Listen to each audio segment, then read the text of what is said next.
সংস্কার প্রশ্নে পিছপা হলে দেশে রাজনৈতিক স্থিতিশীলতা আসবে না। পরিবেশ, বন ও জলবায়ু পরিবর্তন মন্ত্রণালয়ের উপদেষ্টা সৈয়দা রিজওয়ানা হাসান বলেছেন, এবার সংস্কার প্রশ্নে পিছপা হলে দেশে রাজনৈতিক স্থিতিশীলতা আসবে না। সংস্কারের বিষয়ে ঐকমত্য হতে হবে। এক্ষেত্রে কেউ কাউকে প্রতিপক্ষ ভাবা ঠিক নয়। শুক্রবার দুপুরে রাজধানীর কৃষিবিদ ইনস্টিটিউশন বাংলাদেশ কেআইবি মিলনায়তনে ঐক্যকণ পথে শীর্ষক অধিবেশনে অংশ নিয়ে সৈয়দা রিজওয়ানা হাসান এসব কথা বলেন।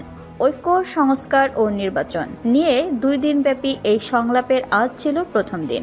এই সংলাপের আয়োজক forum for Bangladesh study FBS সংলাপে সৈয়দা রিজওয়ানা হাসান বলেন, আমাদের মনে রাখতে হবে, আমরা যদি ছকে ফেলা রাজনীতিকে বদলানোর চেষ্টা করি, বৈষম্য ভাঙার কথা বলি, এই যাত্রা কোনোদিনও সহজ হবে না। খুবই কঠিন রাস্তার মধ্য দিয়ে আমাদের যেতে হবে। তার জন্য আমাদের ধৈর্য রাখতে হবে।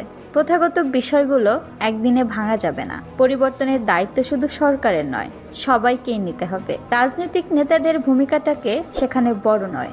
শুধু কাগজে কলমে সংস্কার করলে হবে না, এটা চর্চা করতে হবে যাতে মানুষ সুফল পায়। উপদেষ্টা সৈয়দা রিজওয়ানা হাসান বলেন, কেবল নেতৃত্বে পরিবর্তন হয়ে গেলে সব পরিবর্তন হবে না, যতক্ষণ পর্যন্ত মানসিকতার পরিবর্তন না আসে। ক্ষমতার প্রয়োগে জবাবদিহি আনা, জনগণের অংশগ্রহণের সুযোগ করে দেয়াটা কখনো করা হয়নি। সংস্কারের প্রয়োজন স্বীকার করলেও কোনো জায়গায় কে করবে সেটা চর্চা করতে গেলে মনোজাগতিক পরিবর্তনগুলো কতদিনে হওয়া দরকার বা সম্ভব সেটা পরিষ্কার হওয়া দরকার।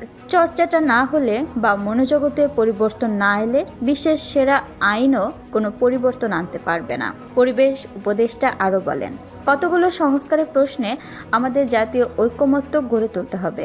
তার জন্য প্রয়োজনে ছাড় দিতে হবে। হঠাৎ করে পরিবর্তিত হয়ে যাবে না, তবে বড় ধরনের পরিবর্তন তরুণই আনতে পারবে। পরিবর্তন একটা প্রক্রিয়া, কেবল আইন করে গেলেই পরিবর্তন হবে না। প্রক্রিয়াটা চালু রাখতে হবে। এই প্রক্রিয়ায় তারুণ্য ও অভিজ্ঞতা দুটোরই ভূমিকা থাকা প্রয়োজন। সংস্কারের বিষয়ে ঐকমত্য থাকতে হবে। এক্ষেত্রে কেউ কাউকে প্রতিপক্ষ ভাবা ঠিক নয়।